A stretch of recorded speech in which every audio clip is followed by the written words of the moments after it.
안녕하세요. 커리어는 직선으로 만들어지지 않는다. 커넥팅 더 다츠 팟캐스트 진행자 UNC 채플힐 정치학과 김재현 교수입니다. 오늘 모신 이번 시즌 네 번째 게스트는 벌써 네 번째인데 미시간대 발음이 틀렸어요. 미시간대 죄송합니다. 미시간대 타우브만은 맞나요? 맞습니다. 오케이. 이거 뭐 시험에 패스한 기분이에요. 타우만 건축 및 도시계획대학에서 어반테크, 한국말로는 이제 도시기술. 번역은 이렇게 되는 것 같은데 사실 저는 이게 뭔지 모릅니다. 이게 사실 미국에서도 그 가장 처음으로 이걸 그 오퍼링하는 대학인 거죠. 네, 학부 네, 수준에서 제일 처음으로 그렇죠. 만들었어요. 그래서 제가 아주 무식한 건 아니다라는 거를 어, 언급을 하고, 하여튼 그 주제를 연구하고 가르치시는, 근데 사실 그 모자가 많으시죠. 시각 디자인도 네, 하시고, 비판적 데이터 과학도 하시고, 도시계획도 당연히 하시고, 그래서 이것저것 많이 하시는 그 아주 멋지신 소원영 교수님입니다. 소 교수님 반갑습니다. 반갑습니다.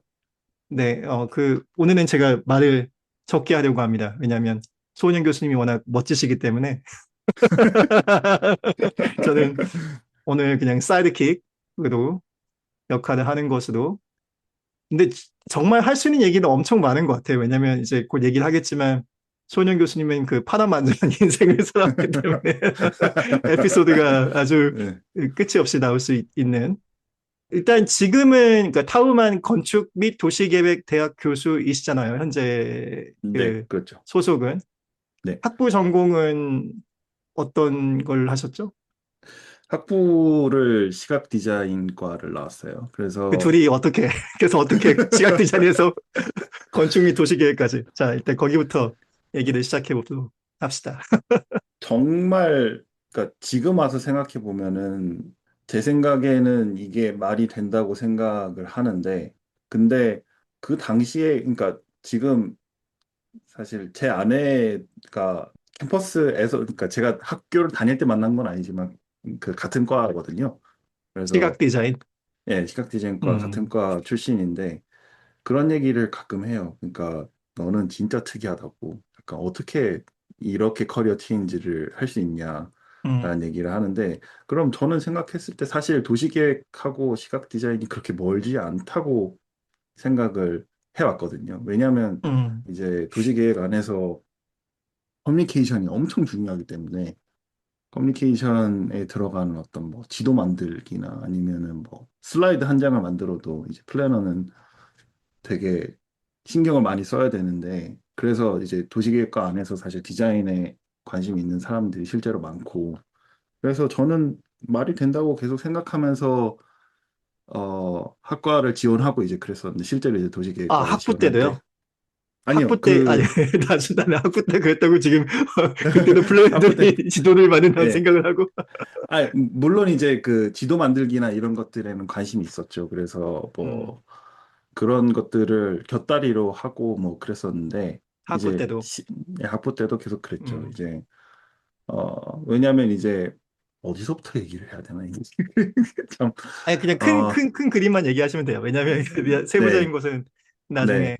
네. 그래서 시각 디자인과를 재학할 때는 사실 뭐 이제 디자인 어떤 언어들을 개발하고, 그러니까 본인 그 개개인이 어떤 그 뭐 포스터를 만들거나 아니면 웹 디자인 같은 거를 하거나 이제 그럴 때 본인의 어떤 디자인 언어라고 하죠. 이제 그런 것들을 개발하는 거에 이제 초점이 맞춰져 있는 경우가 많은데, 저는 이제 그런 관점에서 데이터 시각화라는 것이 혹은 이제 지도를 만들거나 하는 것이 되게 강력한 무기가 된다고 생각을 했어요. 그 당시에는. 왜냐하면 그 당시가 이제 예를 몇 년도까지는 아니고, 그러니까 학부 때? 학부생 때 학부생 때? 네네. 학부생 때 왜냐하면 이제 그 뭐 디자인 스튜디오 수업에서 이제 뭐 포스터를 만들든 뭘 만들든 이제 결과물을 이제 벽에 붙여놓고 크리틱을 음, 하거든요. 이제 그러면 음, 그럴 때 이거를 이런 포스터를 왜 이렇게 만들었냐라는 질문에 답을 해야 되는 항상 시간이 있는데, 그럴 음, 때 제가 모았던 데이터가 이렇기 때문에 결과가 이렇게 나왔습니다라고 하면은 이제 그거에 대해서 반박을 하기는 쉽지 않다고 생각을 했어요. 그때는 이제 그래서 사실 음, 그래픽 디자인과에서도 이제 그걸 이제 컨디셔널 디자인이라고 하는데 이제 그런 사조를 시각 디자인 그래서 있고 그래픽 디자인도 다른 건가요? 아니면 시각 디자인 안에 시각 디자인은 좀 더 이제 넓은 거라고 보시면 될 것 같고 이제 그렇죠. 그래픽 디자인은 좀 더 이제 그래픽에 집중하는 그러니까 예를 들면 제일 세부적인 쉽게 말하자면 포스터를 만들거나 아니면 음, 어떤 그런 그러니까 포스터에 들어가는 그래픽을 만들거나 뭐 타이포그래피 뭐 음, 이제 활자를 다루는 이제 그런 것들을 전반적으로 이제 그래픽 디자인이라고 볼 수 있는데 그런 거를 만들 때 이제 어떤 규칙에 의거해서 그래픽을 만드는 거를 이제 컨디셔널 디자인이라고 하는데요. 음. 이제 그런 거에 어떤 되게 익스트림한 형태라고 생각을 했어요. 데이터 시각화가. 그래서 그런 것들을 되게 재밌네요. 예, 네. 그래서 음, 그런 식으로 제 디자인 언어를 개발하면 좋겠다라고 생각을 하면서 좀 더 관심을 가지게 됐고 음.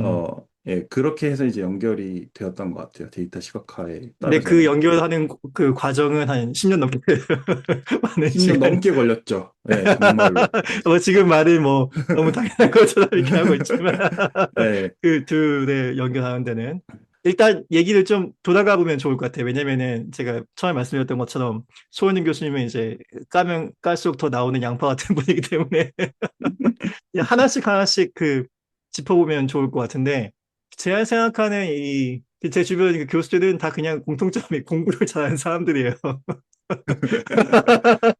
공부를 정말 잘하는 사람들이 정말 많죠. 저는 사실 그런 사람은 꼭 아니라고 생각하지만, 뭐, 소원이 교수님도 공부를 잘했을 수도 있지만, 근데 꼭 아니, 그런 그 전형적인 케이스는 저는 아니라고 생각을 하거든요. 일단 그 이유 중 첫 번째는, 뭐, 제가 성적 알고 있어서 그런 게 아니고, 제 그 이유 중 네, 첫 번째는 창업을 하셨잖아요, 학부 때. 네, 그래서 네. 공부를 잘해서 공부를 너무 잘해가지고 내가 대학원을 당연히 가야 되나? 이런 케이스가 아니고 창업을 하셨으니까 일단 그거부터 좀 이상한 사람인데 그 학부 시절 그 창업 스토리를 조금 설명해 주면은 좋을 것 같아요. 사실 이거는 제가 군대 다닐 때 시작을 하게 됐거든요. 그래서 그래서 예, 제가 해군의 그 웹 디자인병이었는데 아 그런 게 있어요?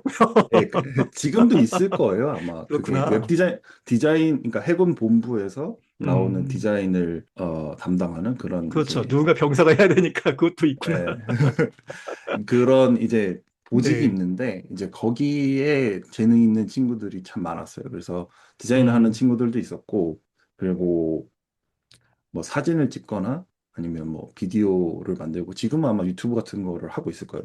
제 생각에는.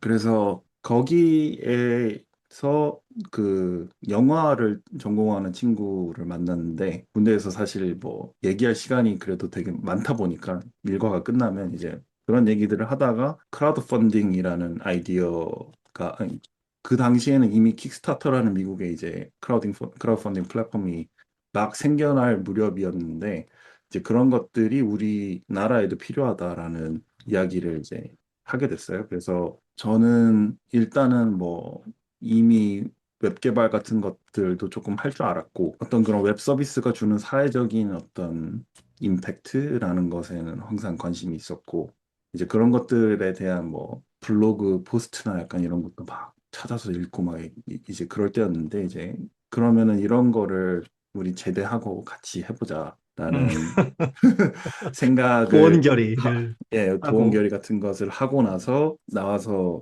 회사를 바로 만들게 된 거죠. 이제 그때가 음, 이제 제가 학교 2학년 1학기 끝나고 휴학을 했었으니까 음. 좀 더 휴학이 길어졌죠. 휴학이 길어졌고 그러고 나서 학교에 복귀하고 나서도 사실은 이제 회사를 해야 되니까 학점이 박살났고 그러면서 그러면 네, 학점이 좋을 수가 없겠네요. 학점이 좋을 수가 없죠. 근데 저는 창업하면 정말 사실 네, 그렇게 되죠. 네, 한 3년 동안 같이 하다가 이제 저는 이제 나오고 그 플랫폼이 이제 좀 더 큰 방향으로 나아갔죠. 저는 이제 그래서 처음 정말 스타트업 분위기를 알 수 있었죠, 그때.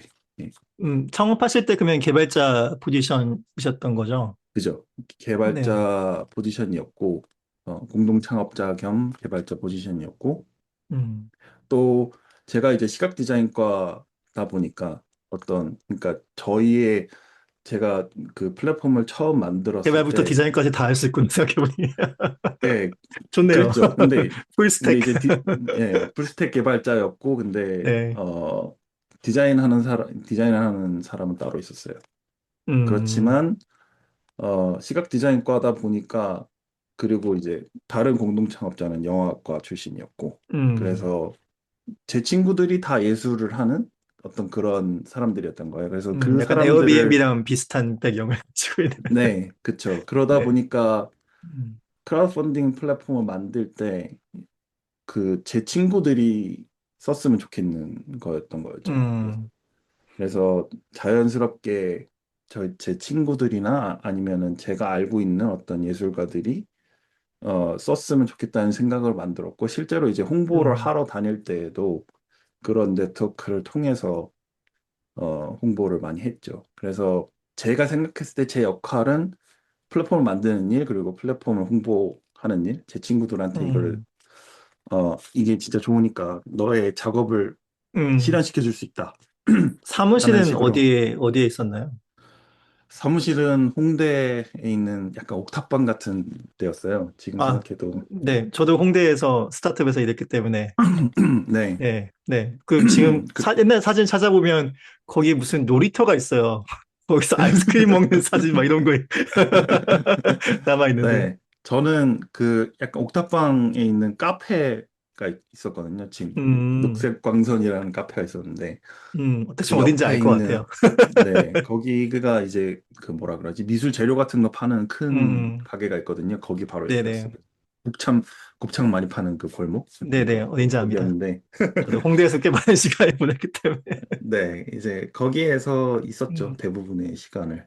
음. 이제 사실은 이제 그런 텀블버거 하면서 제가 제일 많이 배웠던 부분이 이름이 그런, 텀블벅. 그 회사 이름은 예, 텀블벅. 예, 근데 뜻이 예. 뭐예요? 텀블벅의 뜻이? 텀블벅은 이제 그 당시에 이름을 지을 때 그 텀블벅이 이제 그 쇠똥구리거든요. 네네. 쇠똥구리가 이제 그 본인 그 똥을 이제 굴려서 이제 크게 만든다. 약간 아, 크라우드 그런, 펀딩이니까. 예, 근데 그 크라우드펀딩이니까 이제 돈이 그 똥이라는 거야. 똥공을 굴려서 뭐 네네. 그런, 예, 그때 뭐 이제 인터뷰 같은 거 한 거 찾아보면 그런 똥공을 굴린다, 약간 그런 얘기들이 되게 네네. 많이 있었는데, 저는 뭐 되게 괜찮은 이름이라고 생각해요. 음. 지금도 있지 않나요? 지금도 있고요. 예, 네. 저는 3년 하고 나왔지만 플랫폼 자체는 상당히 커져서 지금도 잘 운영이 되는 걸로 알고 있어요. 네. 기쁜 일이죠. 기쁜 일이죠. 저도 홍대에 있을 때 생각해보면 같이 일하던 분들 중에, 그러니까 알고 지내던 회사들 중에 지금도 잘 되고 혹은 너무 잘 되신 분들도 있고, 너무 잘 된 게 아니죠. 정말 잘 되신, 너무라고 하면 약간 부정적인 음, 뉘앙스가 있어서. 근데 사라진 회사도 많이 있으니까. 그죠. 지금까지 네. 있어서 저는 정말 좋다고 생각해요. 네. 네. 기쁘죠. 그러면은 3년을 계시고 그 유학을 가겠다고 생각한 거는 근데 유학 얘기는 좀 나중에 유학하기 전에 다시 예. 뭐가 많기 때문에 그 예를 들어서 그 가수 유나 콘서트 VJ도 하시고 네. 그다음에 네. 코드나무에서 고위공직자 재산 공개 프로젝트도 했고 네. 그러니까 제 기억 그러니까 그때 사실 저희가 좀 겹치잖아요. 비슷한 네. 시민단체에서 비슷한 일을 하고 있었기 때문에 그래서 그 텀블벅하고 그다음에 MIT로 유학을 가시기 전에 중간에 뭐가 좀 더 있나요? 그 사이에? 그 사이가 딱 5년 정도의 오늘 시간이고, 거기도 예. 길구나.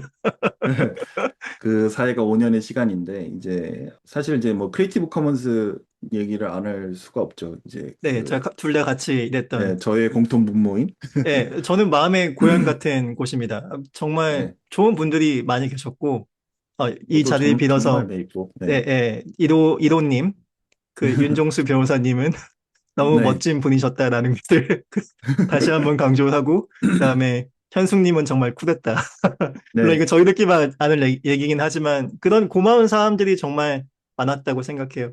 네. 그래서 크리에이티브 커먼스랑 코드나무는 이제 제가 텀블벅을 하면서 약간 키워나갔던 어떤 사회적인 임팩트, 음, 내가 줄 수 있는 그런 것과 어떤 사회적으로 목소리를 내는데 그것이 기술과 연관되어 있는 컴퓨터로 뭔가를 음, 하는, 웹으로 뭔가를 하는 이제 그런 목소리를 전달하는 방식으로서 웹을 이용하는 어떤 그런 미디어, 그런 것들을 할 수 있는 어떤 무대를 제공해 맞아요.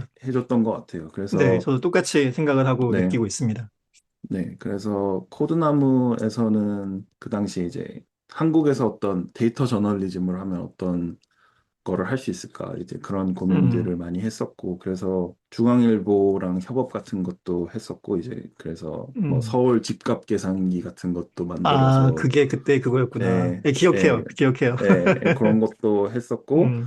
그리고 이제 뉴스타파랑 같이 고위공직자 재산 공개 프로젝트 같은 아, 것도 그건 했었고 뉴스타파. 네, 예, 뉴스타파는 아마 제 생각에는 그러고도 계속 그걸 하셨던 걸로 맞아요. 기억하는데 그래서 그런 것들이 이제 시각 디자인과에서 이제 출발을 해서 이제 창업을 하면서 아 음, 내가 그러면은 내가 가진 디자인 스킬이 있고 그리고 이거를 사회적으로 어떤 임팩트를 주는 일들을 하고 싶은데 이제 그런 일들을 어떻게든 했던 거죠.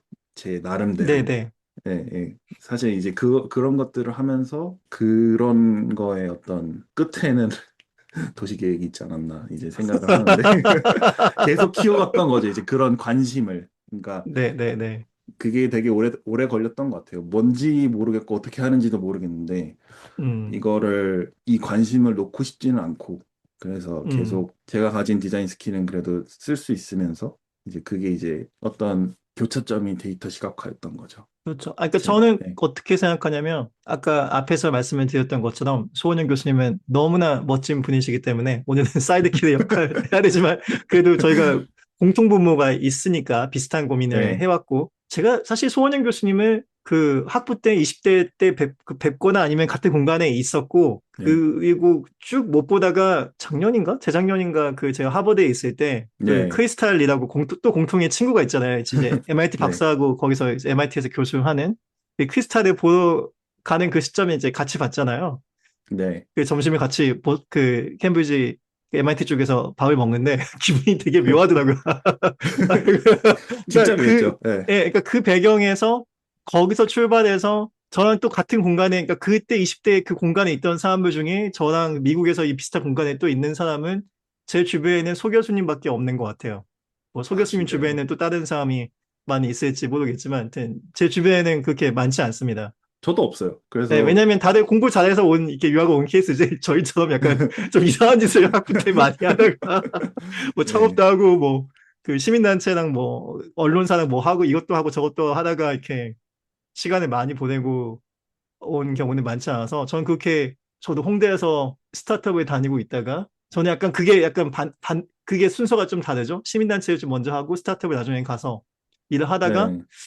그냥 유학을 갈까? 라고 생각을 해가지고 장학재단 시험을 봐서 붙고 장학재단 시험에 붙으니까 아, 이 음. 돈이 이제 나한테 생겼는데 이걸 쓰려면 대학원을 합격을 해야 되네. 그래서 그때 이제 이거 어떻게 합격을 하지? 음. 이걸 고민을 그때서 이제 열심히 했던 생각이 음. 납니다. 그러면 이제 교수님은 그 5년의 시간에 뭐 데이터 저널리즘도 하시고 많은 것들을 하시고 유나도 있죠. 유나도 참 얘기는 안 하셨지만 유나 VJ도 하시고 거기서 이제 MIT 대학원 유학은 또 어떻게 연결이 되는 건지. 그러니까 이제 텀블벅을 하면서 휴학을 너무 오래 했어요, 제가. 그래서 얼마 하신 거예요? 유학을? 사, 그러니까 군대 휴학까지 합하면 뭐 4년 반 음, 정도를 했죠. 그러니까 길게 하셨네요. 군대 예, 그래서 총 졸업 시간은 10년이 걸렸어요. 그래서 저도 똑같습니다. 거의 비슷해요. 10년까지는 아니고 예, 거의 근접해 가는. 그러면서 이제 코드나무나 뭐 이런 일들을 하면서 제가 하고 싶은 일은 그러니까 데이터 시각화를 하는 건데 이제 그것들이 이제 사회적인 음, 접점이 있으면 좋겠다. 그러니까 그때도 뭐 이렇게 말하기도 힘들었어요. 그냥 그런 것들을 하면 좋겠다라는 두루뭉술한 어떤 비전이 있었고 그래서 음, 학부 졸업을 하면 나는 이거가 한국에는 많이 없을 것 같아라는 생각이 있었고 그래서 음. 아직 대학원 어플라이도 안 했어요. 그건 좀 남았고. 일단은 이런 일들을 많이 하는 연구소가 있을까라고 생각을 해봤는데 이제 그 센서블 시티 랩이라는 음, 곳이 있었죠. 그래서 거기서 이제 도시 데이터 시각화를 되게 많이 하는 곳이었고, 이제 그리고 센서블 시티 랩이 도시 계획과 안에 있었고, 이제 그래서 음, 어 그런 환경이 저한테 되게 좋은 엔트리 포인트가 될 수 있겠다라는 생각이 들어서 지원을 그냥 했어요. 근데 됐어요. 그냥 지원을 한 거죠. 그러니까 저 똑같아요. 다행, 저도 제가 왜 합격됐는지 지금도 이해할 수가 없네.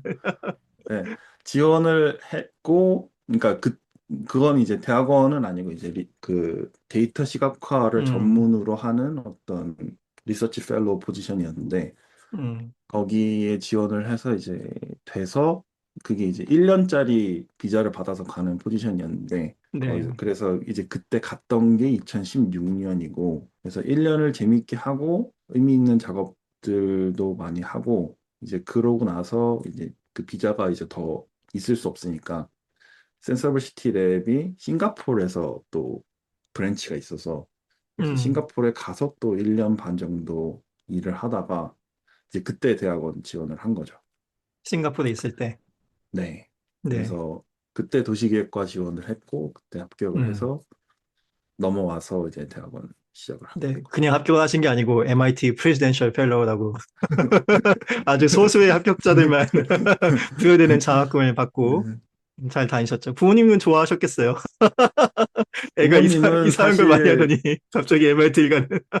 정말 부모님은 지금도 제가 뭘 하는지 잘 모르세요. 아, 그렇구나. 비슷합니다. 네. 제 부모님은 그 버클리가 동부에 있는지 아셨어요? 나중에 미국에 오시고 아, 아, 서부에 네. 있구나. 지금도 잘 모르시고 그래서 뭐 네네. 뭘 하는지 모르겠는데 음, MIT에 간대 뭐 그래서 좋아하셨죠. MIT는 좋은 학교구나. 네, 뭐 그 네네. 정도는 아시니까 그래서 대학원에 들어오신 거죠. 대학원에 들어왔죠. 네. 그러면 그 동기들 중에 나이가 좀 있는 편이었겠어요? 아닌가? 근데 예, 거긴 또 분위기가 다른가? 도시 계획과 물론 제가 나이가 많은 축이었지만 제일 많지는 않았고요. 다행히도. 전 제가 그러니까 세 도시 번째였어요. 계획과는 우리는 대부분 나이가 어린데 세 네, 번째였는데 제일 나이 많은 애가 바이오 통계? 거기도 음, 전과를 냈어요. 그래서 음, 두 번째가 됐죠. 넘버 투. 원래 넘버 쓰리였는데. 그렇구나.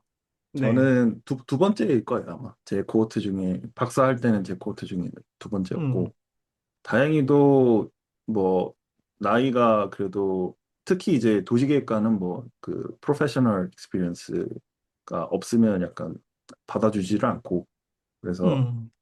나이대가 좀 있었던 것 같아요. 그러니까 컴퓨터 사이언스 이런 데는 아시다시피, 뭐, 석사도 안 하고 오는 네, 친구들도 저희도 많잖아요. 그렇죠. 저는 20대 한 중후반이 20대 네. 중반 이게 딱 그 평균 나이였던 것 같아요. 네, 네. 그래서 그거에 비하면 그래도 좀 뭐 결혼도 한 친구들도 음. 있었고 지금 졸업할 때 되니까 뭐 결혼도 다 많이 하고 하는 도중에 결혼도 하고 아이도 낳고 막 이제 그러더라고요. 그래서 네네. 그 박사 과정 중에는 어떤 프로젝트를 하셨나요? 박사 과정에서 어떤 프로젝트를 했냐를 소개하기 전에 일단은 이제 그 전에 제가 이제 커리어를 완전히 바꾼 거잖아요. 그러니까 시각 네네. 디자인에서 도시 계획으로. 그래서 그러니까 저는 이제 석사도 하고 박사도 했기 때문에 그러니까 사실은 석사 과정이 끝나고 박사를 어플라이를 해서 들어온 거거든요. 그래서 음. 약간 아, 이제 그렇구나. 저는 통합으로 네, 가서 애초에, 네, 그래서 음, 석사 2년 동안은 사실 정말 힘들었고요.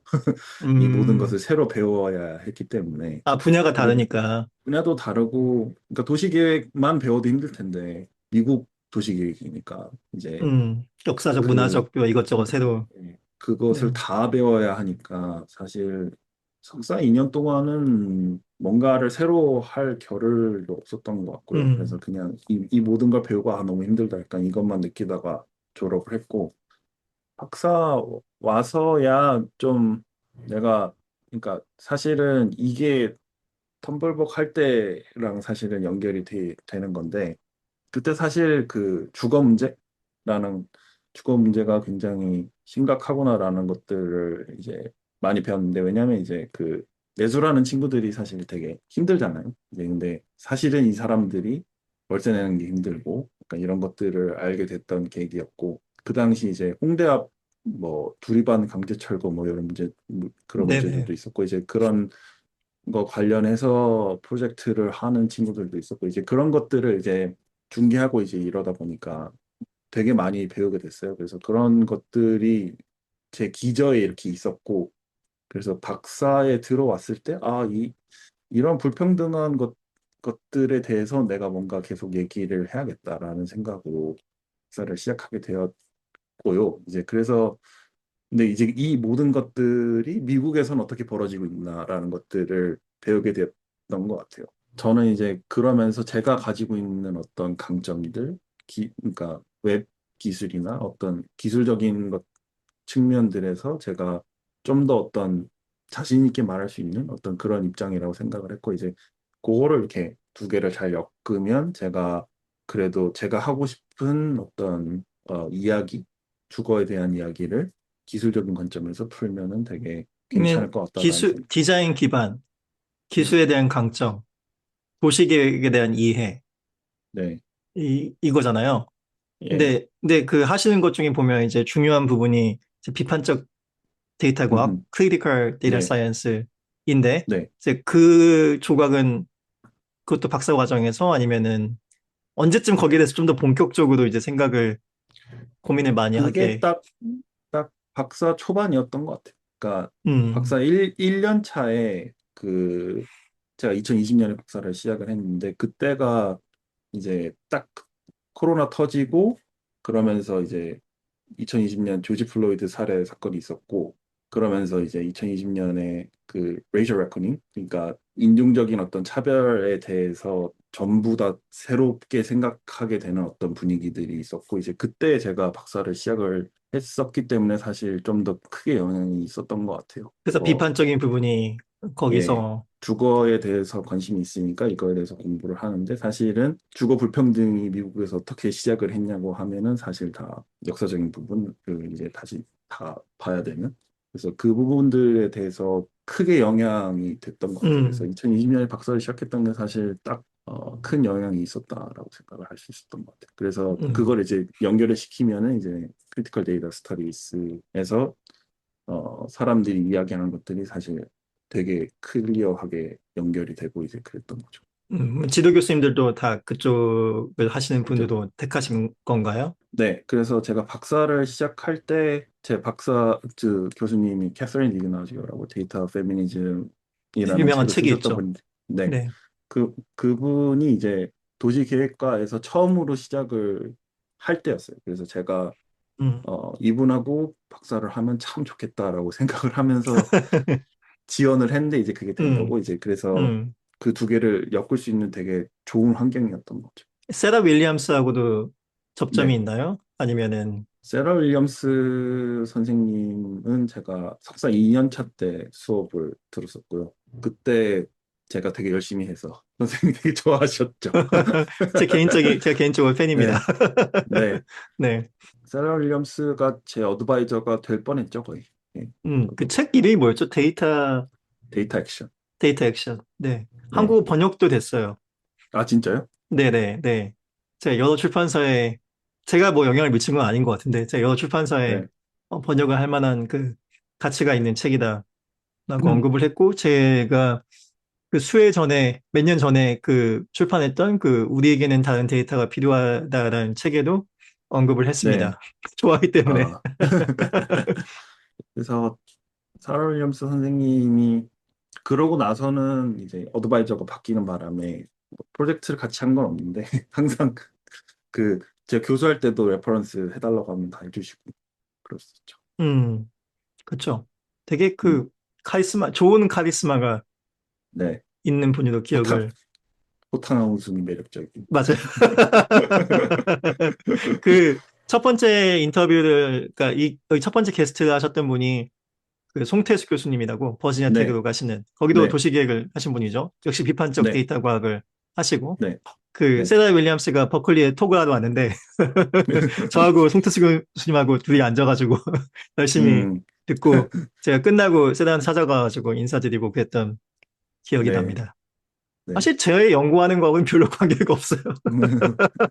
근데 저는 그 연구하는 가장 큰 이유가 약간 그 팬의 마음으로 연구를 하기 때문에 예, 네. 제 연구도 뭐 어느 정도 좋아하지만 제가 좋아하는 다른 사람들 연구가 많이 있고 꼭 제가 논문 출판하는 분야와 관계없는 분들도 많이 있는데 세더 논문 윌리엄스도 출판하고는 뭐 예. 관련이 없겠지만 크게 봤을 때 관련이 엄청 있죠.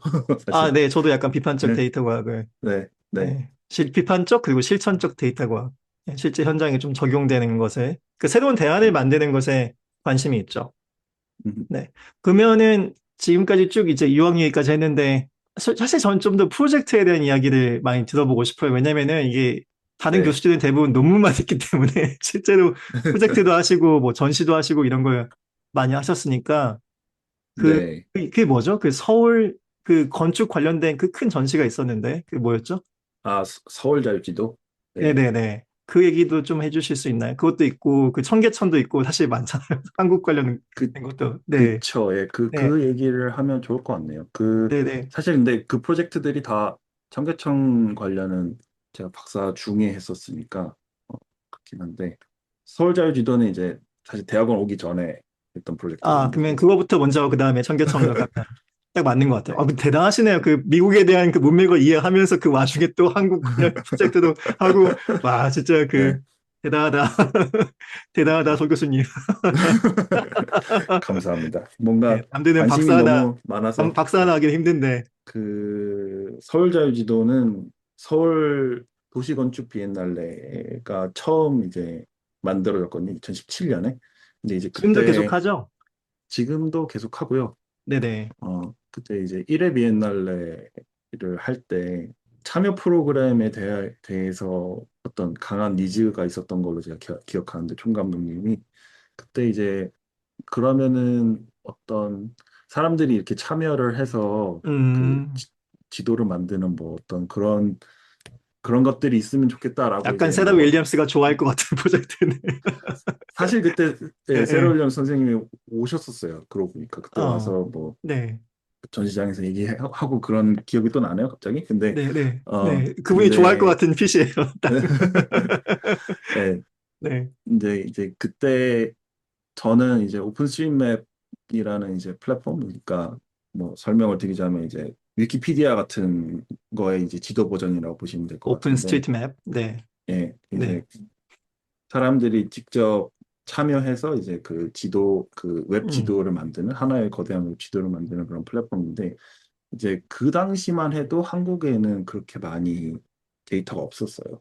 그리고 그 당시에 이제 또 그 포켓몬고가 막 유행하던 시절인데 음. 포켓몬고가 OSM 데이터를 기반으로 했었기 때문에 그 당시에 이제 포켓몬들이 별로 없었죠.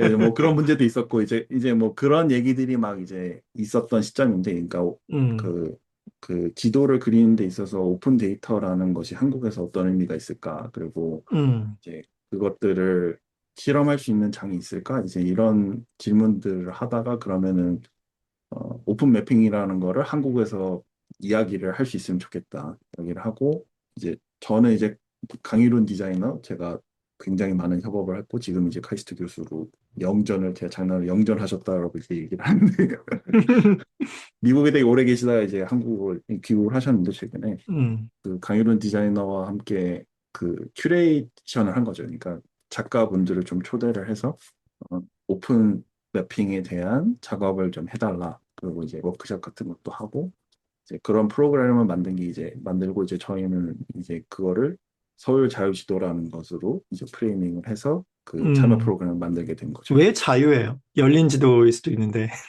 자유지도. 그게 이제 그 영어로 했을 때 음, 리브레 매핑이라고 했었는데 음. 그거가 아마 제 기억으로는 그 오픈 소스 진영에서 그 리브레라는 언어가 가지는 그 네네네. 의미를 따왔던 걸로 제 기억을 해요. 그래서 음, 자유가 이제 그 오픈 소스 진영에서 이제 free as a beer랑 free 네네. as a 네, 프리 freedom 소프트웨어 얘기할 때. 예, 네네. 네. 그거에서 영감을 받아서 만들었던 걸로 기억을 하는데 그래서 오픈 소스 진영에서 그 가지고 있는 그 오픈에 대한 의미를 이제 지도 음. 그리기라는 거에 이제 적용을 시켜보려고 했던 거죠. 아, 어떤 면에서 우리는 대학원을 잘 간 것 같습니다. 예, 사실 MIT나 버클리나 둘 다 옵소스 이런 그 컬처가 굉장히 네, 네, 저는 그 컬처럴 핏은 너무 좋았어요. 그딱 맞는 옷을 그러니까요. 입는 것 같은 그 아주 편한 느낌. 그렇구나. 그러면 그 다음에 청계천은 그건 박사 과정 하실 때인 거죠? 네, 그거 이제 제가 프로젝트 리드를 한 거는 아니고 이제 그 저는 협업을 음, 한 건데 데이터 시각화로 음. 사실 이것도 험블복까지 올라가야 이제 아, 그래요? 어떤 그 연결을 할 수 음, 있을 것 같은데 이제 제가 프로젝트 연결 같은 거를 하러 다닐 때 이제 Listen to the City라는 이제 그 얼반 아트 컬렉티브라고 해야 될까요? 이제 그 음. 도시의 불평등에 대해서 많은 목소리를 내시는 이제 그 오, 방금 컬렉티브인데 어반 아트 컬렉티브 하니까 굉장히 있어 보였어요. 실제로 굉장히 멋있는 작업을 하시는 컬렉티브인데 그 네네. 리슨 투 더 시티를 그때 알게 되었고 음, 이제 그때 그러고 나서 사실 서울자유지도 할 때 저희가 초대를 했었고요. 그래서 청계천 매핑을 음, 했었고 그러고 나서 이제 저는 이제 리슨 투 더 시티 항상 팬이었죠. 그래서 어떤 계기가 되면 음. 또 작업을 같이 같이 일을 하고 싶다. 해야겠다. 네. 근데 이제 리슨 투 더 시티의 사무실이 사실 을지로에 있거든요. 이제 아, 그 예, 예, 청계천 그 지도 프로젝트의 딱 그 중심에 있는. 예, 네. 을지로에 있고 그러면서 이제 그 일지로 이제 재개발 도시 재생이라고 일컬어지는 일이 있을 때 이제 제조업 하시는 분들의 목소리를 담아내려고 엄청나게 많은 노력들을 하셨었어요. 이제 아키비스트 분들도 많이 계셨고 같이 일하신 분들 중에 음, 그래서 뭐 청계천 그 길들을 매핑하는 작업들도 하시고 그게 이제 그 물리적인 어떤 연결 매체겠죠. 그런 비공식적인 음, 도로들이 그것도 있었고 이제 사회적인 연결망 같은 것들도 그 아카이빙을 해야겠다. 그래서 거래에 관련도 있겠지만 뭐 이제 비공식적인 네트워크 예를 들면 결혼식 축의금 같은 것들을 어, 누가 냈는가 같은 것들도 다 기록을 하시고 그리고 뭐 조기 축구의 멤버는 어떻게 짜여져 있는가 뭐 이런 것들도 그건 다 기록하시고 아카이비스트들이 데이터를 수집해가지고 공유도 한 네, 건가요? 축의금 뭐 이런 네, 거. 네. 그런 엄청 것들을 재밌네요. 사실 네, 경제학자들도, 경제학, 뭐 사회학, 인류학자들도 다 좋아할 만한, 네, 예, 뭐 기프트 정말 흥미로운 익스체인지, 네, 작업들을 네. 예, 선물 많이 교환. 하시는 음, 네, 거기 그 을지로 안에 이제 다방들도 되게 많이 있거든요. 그래서 음, 음, 다방 그 사장님들이 뜨거운 여름에 그 상점이나 아니면 그 제조업 공장들에 음, 차가운 물을 놔주는 일들을 하세요. 이제 뭐 그런 것들도 음, 기억하시고 해서 그 경험적인 데이터로서 엄청나게 미치한 데이터를 만드시는 일들을 했는데 이제 그런 것들을 어떻게 하면 하나의 좋은 데이터 스토리텔링으로 보여줄 수 있을까? 음, 라는 질문이 있어서 이제 제가 같이 협업을 해서 만들게 됐는데 그래서 보시면은 뭐 그 사이트에 비공식적인 데이터 시각화도 했었고 그리고 이제 제가 말씀드렸던 어떤 비공식적인 도로를 통해서 이 모든 공장들과 상점들이 어떻게 연결되는지 뭐 이런 것들도 좀 보여주려고 했고 근데 이제 이런 것들을 할 때 제가 이 작업을 프레임 할 때는 비공식적인 어떤 아카이브들이잖아요, 이런 것들이. 음. 이런 것들이 그래도 의미가 있게 그런 네, 것들을 네, 네. 여전히 의미 있는 것이다라고 이제 음, 프레이밍을 하려고 했던 것 같아요. 그래서 네. 지금 지나와서 생각해 보면은 제가 알기로 이제 을지로 개발이 계속 되고 있어서 그 길들도 막 없어지고 상점들도 다 떠나가고 약간 지금 그렇게 되었던 걸로 알고 있거든요. 그래서 그런 거를 생각해 봤을 때 아 진짜 의미 있는 일들 했다 이런 것들을 기록할 수 있어서 정말 그게 사라지기 전에. 네, 사라지기 네, 전에 이 모든 음, 일들을 할 수 있었던 게 정말 의미 있었죠, 저한테는. 재밌네요.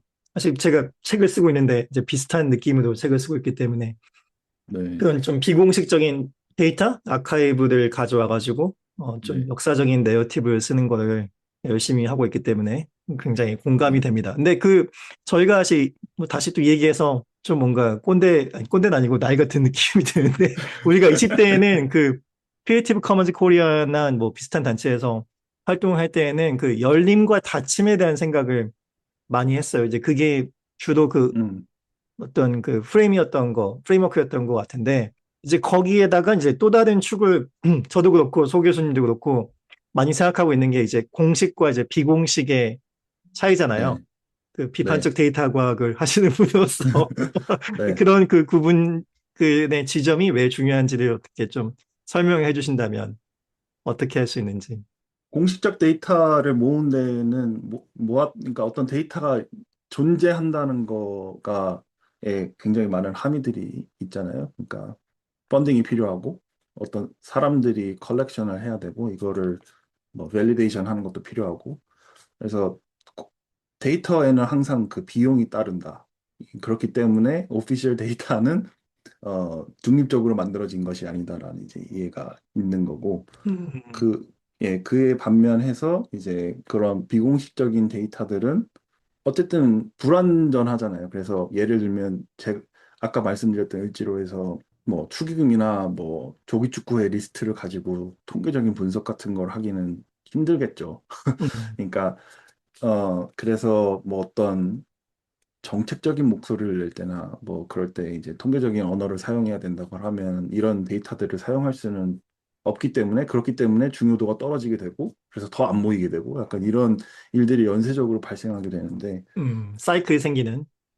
그렇기 그렇지만 이 데이터가 어쨌든 거기 있었고 이것들이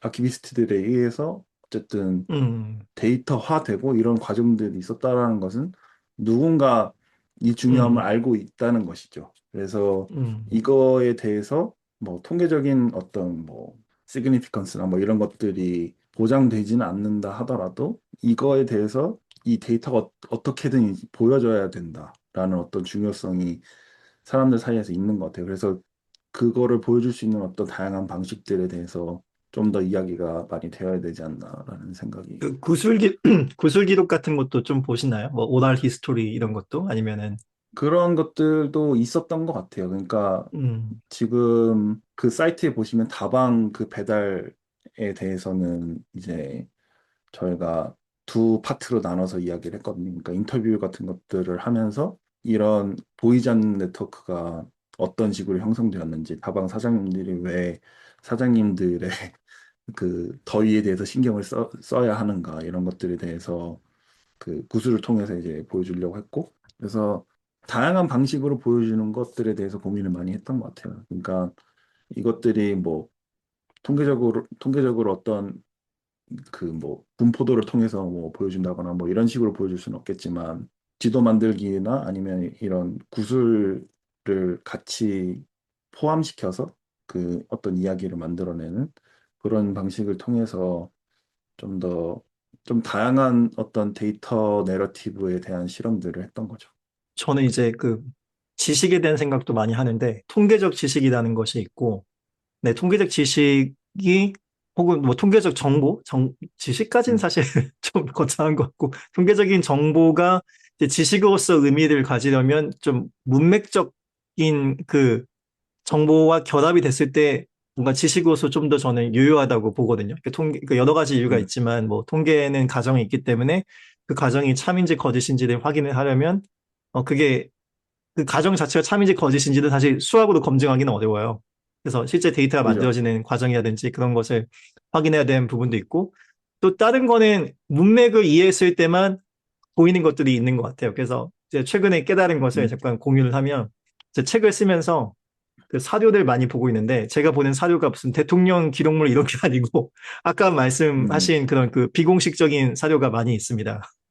그 어디 네, 막 구석에 처박혀 있는 어느 그냥 사무실 구석, 뭐집 구석에 처박혀 있는 이런 것들도 많이 그래가지고 지금 책을 제가 엄청 오래 쓰고 있죠. 오랜 시간에 걸려 가지고 그쵸.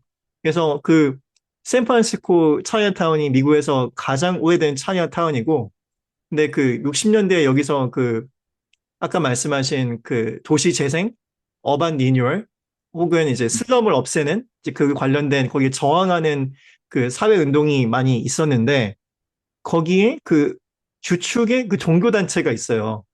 그 음, 샌프란시스코 그 차이나타운에 있는 장로교회, 중국인 장로교회가 있고 그다음에 그 장로교회 근처에 있는 캐메론 하우스라는 그 또 이렇게 비슷한 그 사회단체가 있습니다.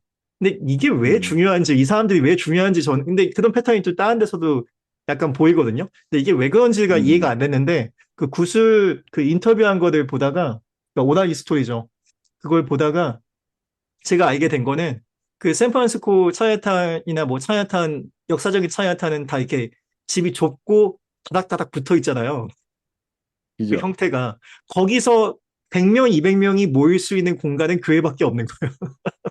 아니면 그 아까 말한 그 그렇구나. 캐멘 하우스 예. 같은 거기. 음, 그래서 그 사람들이 뭐 시위를 하든 뭐 타운홀 미팅을 하든 몇백 명이 모여가지고 음, 뭔가 이렇게 논의를 하고 집단을 결정을 하려면 거기서 모여야 되는 거고 거기서 모이다 보면 자연스럽게 거기 계신 분들이 뭔가 주도적인 역할을 하게 되는.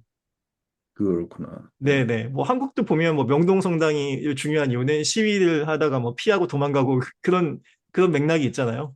이제 그쵸. 비슷하더라고요. 근데 그거를 제가 1960년대에 살았던 사람이 아니니까 1960년대에도 특별히 거기에 살아야죠. 거기에 음, 살아야만 그걸 알 수 있는 문맥인데 그거를 그런 이상한 비공식적인 이상하다고 표현하면 그렇고 하여튼 비공식적인 사료를 이제 보다가 아 이게 그래서 그렇게 된 거구나라고 는 그 깨달음이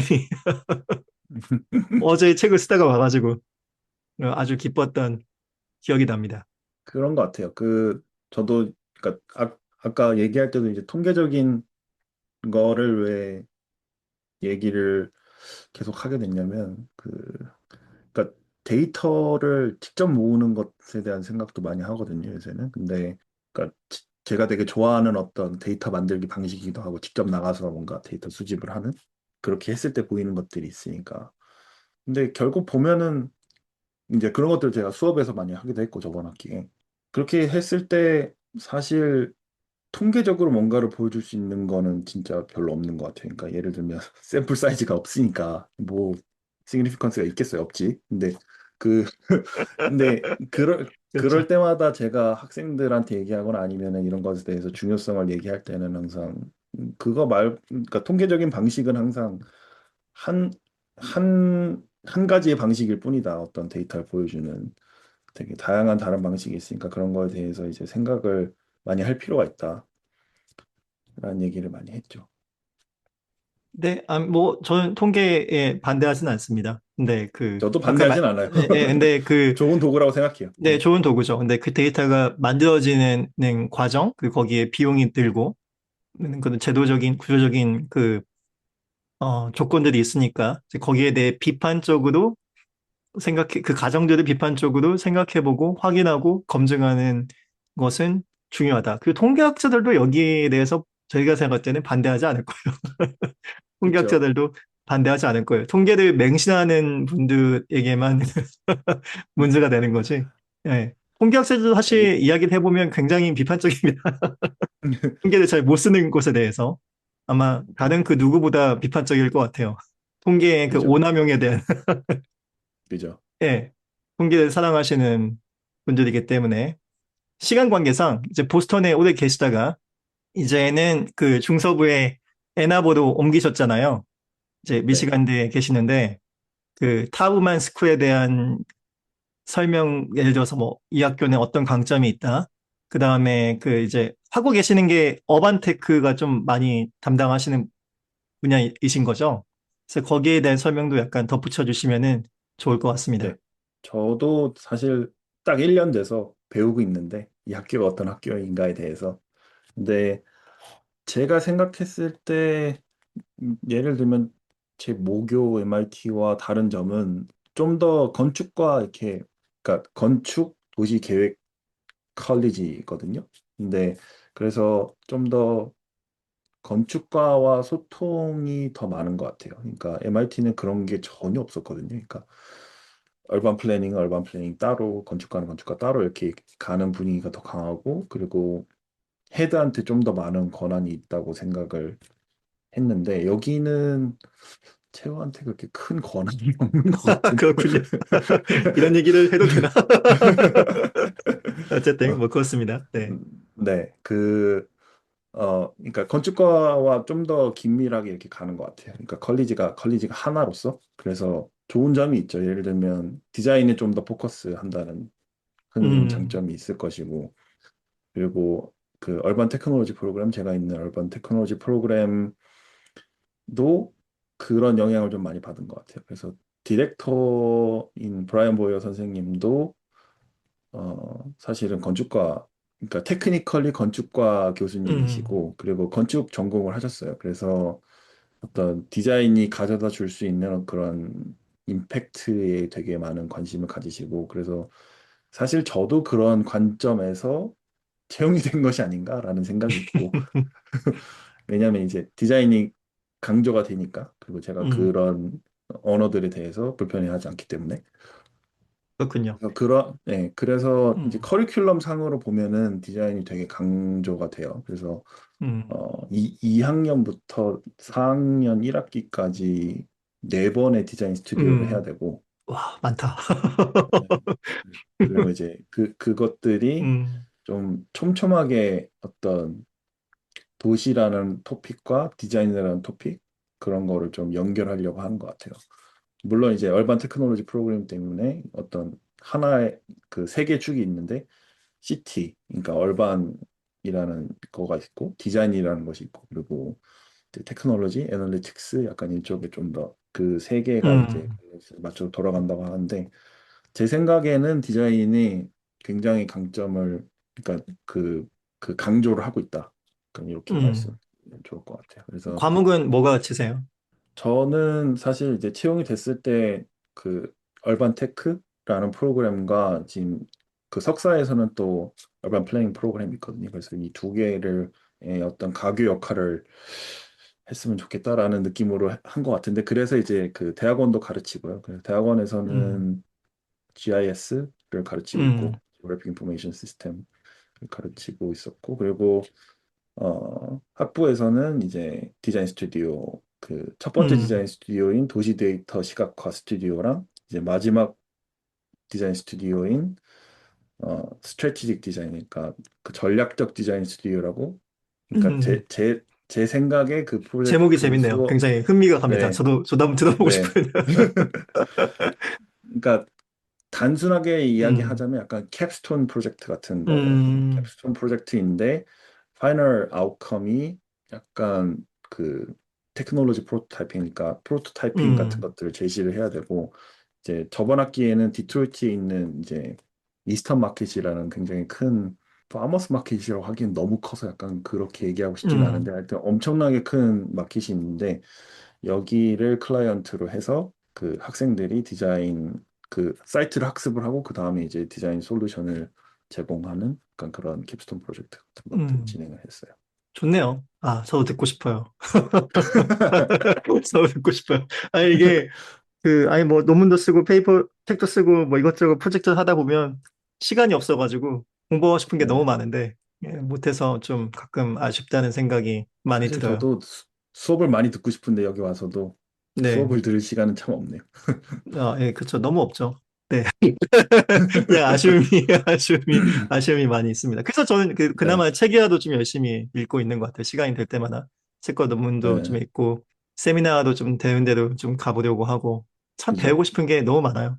하여튼, 저희가 이야기를 하면 한 10시간도 할 수 있기 때문에, 슬슬 이제 끝을 내야 되니까, 개인적으로 네, 아쉽네요. 근데 제가 또 가을에 애나버들 가니까, 이제 그때 네, 또 얼굴 보고, 이제 얘기를 하면 되니까, 커리어가 참 다양하고 복잡하고 아니 뭐 지금이야 뭐 10년이 넘는 그 시간에 디자인이 확장을 시키면은 데이터도 연결이 되고 데이터를 또 확장을 시키면 이게 건축으로 연결이 되고 아니 뭐 도시계획으로 연결이 되고 다 아우를 수 있다 뭐 이렇게 내러티브를 짤 수 있지만은 그 오는 과정은 그렇지 않잖아요. 제가 생각할 그죠. 때 저도 비슷하게 좀 이상한 커리어를 걸어온 사람으로서 그래도 뭔가 이렇게 일관성은 있었던 것 같아요. 그러니까 일종의 나침반 혹은 북극성 이런 건 있었던 것 같은데 이제 끝내는 타이밍에 그런 키워드를 하나 공유해 주신다면은 그것은 과연 무엇이었을까? 저도 이거에 대해서 진짜 많이 생각을 했거든요. 왜냐하면 제가 얘기하면서도 이게 참 일관성이 없는 아니, 저는 근데 커리어. 제 커리어에 일관성이 있다고 생각해요. 그래서 저도 소 교수님 그러니까, 커리어도 일관성이 있다고 생각해요. 그렇지만 소 교수님 입으로 듣는 것이 좋을 것 같습니다. 그러니까 이야기를 근데 그냥 이렇게 하면은 일관성이 참 없어 보여서 제 네. 나름대로 논리를 계속 만들어야 되지 않나 약간 이런 생각을 해서 그런 생각들 많이 했거든요. 그래서 답을 하자면 제 생각에 첫 번째 관통하는 어떤 저의 관심사는 소외된 자에 대한 관심이었던 음, 것 같아요. 그거가 되게 강하게 계속 있었거든요. 저는 어릴 때부터. 근데 그게, 정의에 대한 문제네요. 정의에 대한 문제. 예, 예, 예, 그게 예. 있었는데 음, 도대체 이게 어디서 온지는 저도 모르겠어요. 그러니까 그게 음, 되게 계속 끌고 왔던 것 같아요. 이 모든 음, 커리어에서.